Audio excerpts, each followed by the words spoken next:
Hello everyone, welcome back to another video, and today I'm going to be finally reviewing Blade after it has been around 2 weeks or so since this banner has released. We already had time to finally understand how he really works and how good he is. I'm going to be talking about the good, the bad, and overall how I feel about him as a character. But before we get into the video, I want your help. If you're a Blade main, a Blade enjoyer, or a Blade player that just wants help fixing their build or want to flex off their build in a future video of mine, then you definitely want to hear this. I want to create a new series on my channel called Rate My Character, where I specifically call upon you guys to fill out a Google form that shows me your base stats and relic stats for me to help you get advice and tips on how to fully improve your build or fully show off your build in the video. Filling out the form is super simple and easy. All I ask of you is to simply read the rules and instructions, like giving me your username to identify you on how you want me to address you when looking at your build, and then go to the provided link I have on this forum in order to get the stats of your entire Blade build, which is a tool called Starro Relic Score from mobilemeta.gg.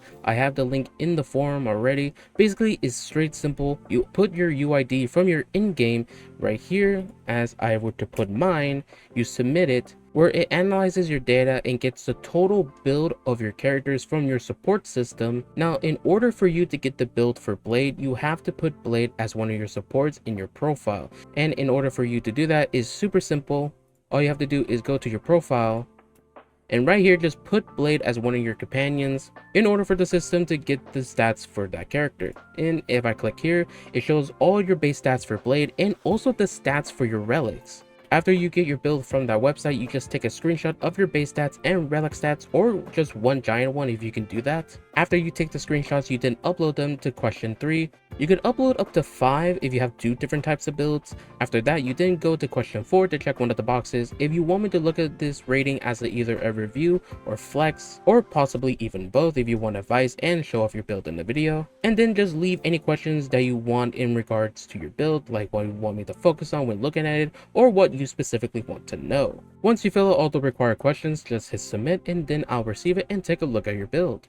This forum will be open up to 1 week since the release of this forum, which is July 31st all the way up to August 7th. So if you want to be part of this and want advice on how you can improve your Blade build or just flex out your Blade build in this future video, then check out the link in the description below that will have the link to this forum, or check out the top comment that will also have the link to this forum in the comment section down below. This Blade rating is open to all regions, so if you're interested in me rating your Blade if you're in NA, Asia, or EU, then definitely feel free to fill out this form. And definitely feel free to share the link with anyone that will be interested in this, like on Twitter, Reddit, the Blade Mains Discord if they're interested in being part of this. Thanks for listening, and let's get right into the video. Alright, it has been around 2 weeks or so since Blade has released, and I have a good idea on how well he's fitted into the current meta, like how good he is as a character and what his strengths and weaknesses. So first, to start off, I'm going to talk about what I like about him. Personally, I like the way that he plays and where he consumes his own health for more damage. I just personally think that kind of playstyle is very unique and very enjoyable to play. Another thing I really like about him is that he has multiple types of attacks.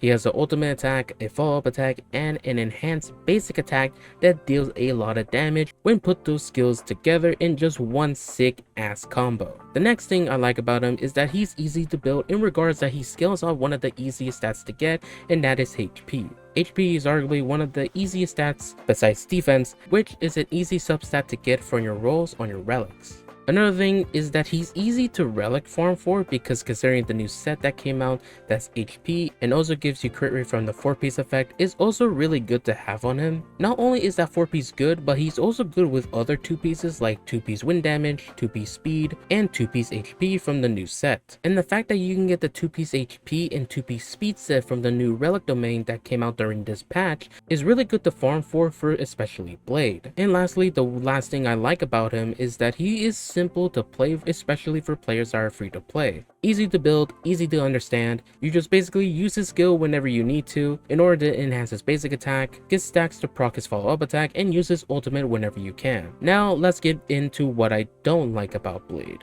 He is a character that can put him in very risky situations, considering that he does consume his HP quite a lot from his skill, and also when using his enhanced basic attack, it can put him in situations where he has very to little no HP, to where if he gets hit once or twice from an enemy, especially the type of enemy that can deal a lot of damage to your characters, he might sometimes even die from that. He is a character where you must have a healer in order for him to stay around 50 to above 50% HP, so he doesn't die, and also can get the stack when using his ultimate for his follow-up attack. And going further with must having a healer, based on how Blade is designed to work, he just feels like it just sucks that the only healers that we have currently in the game, it doesn't feel as good if you don't have or didn't pull for Lacha. Because the way that Lacha works is that he consistently heals your characters when they are low health from his talent field, his skill effect. Whenever Blade does an enhanced basic attack, it lessens the health that Blade consumes from an enhanced basic attack,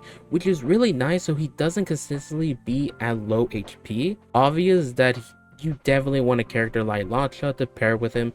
Even though Natasha and Bailu are perfectly good options for Blade, it just feels so obvious that like you want a healer like Lacha to be with Blade, so that he can lessen the risk that Blade might put himself in. Another thing that I see a lot of people talking about that I totally agree with and I thought was going to be a problem since day one, he's a character that deals a lot of damage in consume of his HP, and one of those attacks that are very valuable for his kit is his follow-up attack. And the way it works is that you get up to 5 stacks from either consuming his HP or when he is dealt damage from an enemy. The only problem with that is that a lot of times the enemies don't even hit Blade. They mainly just focus on your supports, like your healer, your buffer, your shielder, whoever you're running with him.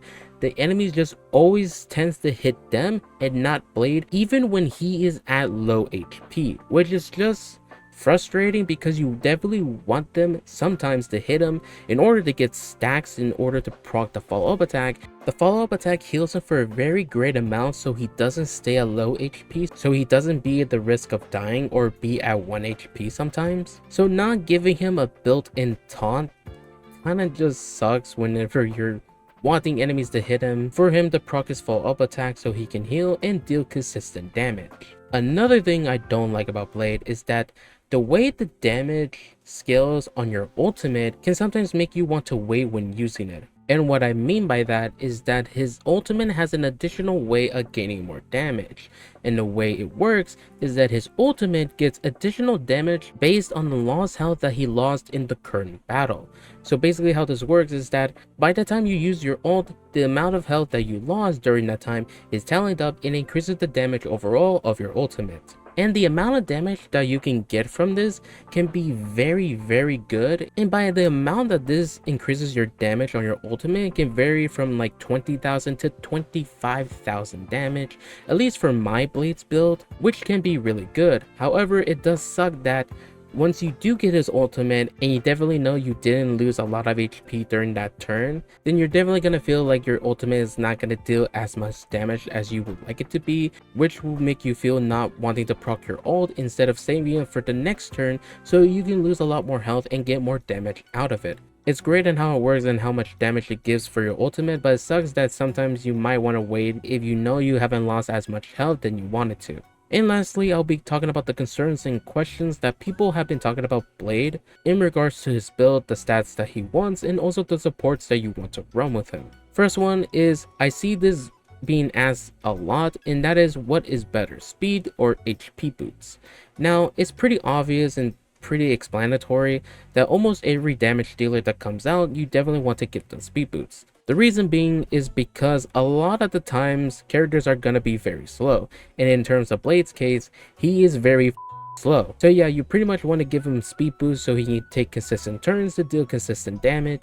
However, HP boots are definitely fine if you don't have good speed boots, and also if you have better substats on those boots compared to your other ones. The only way HP boots are better in my opinion is if you're using Blade with a character like Bronya. And the way Bronya works is that she allows Blade to immediately take a turn, and if you were to give him HP boost, then he will definitely deal a lot more damage since he does scale off HP. Yes, I know there's a debate of like, oh, he still wants speed even if you use Bronya with him, or if you want him to feel comfy even with and without Bronya, then yes, speed boost is ideally the best one to go for instead of HP boots, but HP is still fine regardless. Next thing is, what is his ideal supports? Bronya is definitely one of them. She allows him to take a turn almost instantly and also increases his crit damage from her ultimate. Next is the ideal healer in my opinion, and that is Latcha. Not only does he give him a great amount of healing, but he also reduces the HP consumed by Blade, which can be very good. The next ideal support for him would be Pella, because she gives defense reduction on enemies, which allows Blade to deal a lot more damage. The next support is one that I see a lot of people kind of debating on whether you should use them with Blade, and that is Ting Wen. Ting Wen, in my opinion, is a very good support to put with Blade, even though you typically would like to use her with like Jing Wen and other characters alike. I just think she's still very good, because even though she gives him attack percent bonus from her skill, it's still very usable even though it's less effective. But the damage bonus and energy regeneration that she gives him from her ultimate is very useful. Yes, I know about the damage he gets on his ultimate for his HP loss, but still I think she's a great support overall to put with him regardless. Other than that, Natasha, Bailu are great healers to pair with him, and also I think he's still a good character to put a shield with him. Yes, I know he only gets stacks from whenever he loses HP from a hit of an enemy. He never gets one whenever he has a shield and gets hit. Not just for him, but mainly the supports that you run with him, because again, the enemies just don't want to attack Blade even though he's low on health, which is frustrating not only for Blade but for your supports that could potentially die. The next thing I want to talk about is the misconception of what stats you really want to go for Blade. He normally wants HP percentage, crit stats, speed. You don't really want attack percentage, even though yes, it is useful, but still every roll on a relic is very valuable, and you don't want it to go to a stat that is not very useful or not as effective. So I see a lot of people just talking about how attack percent rolls are good to have. They're not effective compared to HP rolls, which are way more valuable. Another stat that I see people saying that is good to have on Blade is break effect, and honestly I don't think it is an effective stat compared to effect resistance. And now what I mean by that, break effect is the damage that you deal whenever you break an enemy's weakness. How frequently do you break enemies with Blade? Not very much, not unless if they're a mob or compared to like a boss that has a very strong weakness shield. But still, yes, is a useful stat, but I don't think it's arguably as great considering the amount of debuffs that the new bosses have, especially from World 7, because if you know what I'm talking about and you played World 7, you know what I'm talking about. Whenever your character is stunned and they can only do basic attack and never really use their follow-up attack or ultimate or anything else, it is very annoying. And I hope that in the future we get a support that not only might heal your character but also give your characters a crap ton of effect resistance, because I honestly am tired of just being stunned. And also considering that Blade does get some effect resistance from his traces, I do think effect resistance is a very valuable stat to have on your relics. Considering mine got some rolls into effect resistance where yes, it could have been nice if those rolls went into like HP or crit stats, but still the effect resistance that I get from the traces and also from my relic stats, I am at 32.8 effect resistance, which is a pretty good amount to have for a DPS character. So in regards to stats, HP, speed, crit stats are basically the stats you want to go for, but for attack, break effect, not so much, but effect resistance in my opinion is always very valuable even if you don't want it. Yes, you don't want as much effect resistance, but just having it on your relic, like either 1 or 2 rolls or just having the base roll, is always good enough to have, especially for your DPS characters. The second and last thing I want to talk about is his crit resource, and what I mean by that is that he has a lot of resource for crit rate but not really much for crit damage.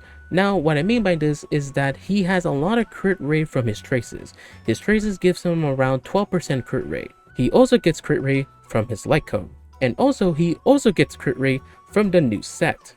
And also the crit rate that you get from the 2-piece set just makes it harder on what specific stats you want to get from your relics, and because of that it puts you in a situation where you mainly want to farm relics with a lot of crit damage on it, similar to like this one, which is very hard to get considering the amount of crit rate that you get. In terms of the crit damage you want to get on your relics, it just will make farming a lot more harder to get damage stats like HP and especially crit damage. Now it is very good that he has a lot of resource in terms of crit rate, but it just means that it kind of makes it harder to get damage related stats, especially on your relics, since you don't really want that much crit rate to get on your relics. And lastly, the last question that I see a lot of people asking is that should you get his light cone? And honestly, it is a very good light cone to get. However, it is not the end all be all, because yes, it gives you 18% crit rate, 18% max HP, and 25% damage bonus. But Secret Vow is also a very good light cone to get. Even though it is not the best, it is a very usable light cone, and getting light cones on the light cone banner is not always the best idea, especially because it lessens your resource in getting more characters, unless you don't really want to pull the next upcoming characters like Dan Heng and Fu Xuan. Then yes, this light cone is good to get, but again, you don't really have to sweat it in order to get this light cone. And that is everything I have to talk about Blade. Thank you so much for watching. He is very much one of my favorite characters in the game, and I am very happy he works the way he is, even though he can be risky sometimes. But honestly, I just think that makes him way more funner. If you enjoyed the video and want to see more content like this, then definitely subscribe to the channel, leave a like on the video to support it, leave a comment down below of what you think about Blade, check out my Twitch if you want to catch my live streams, and I hope you have a wonderful day. Peace.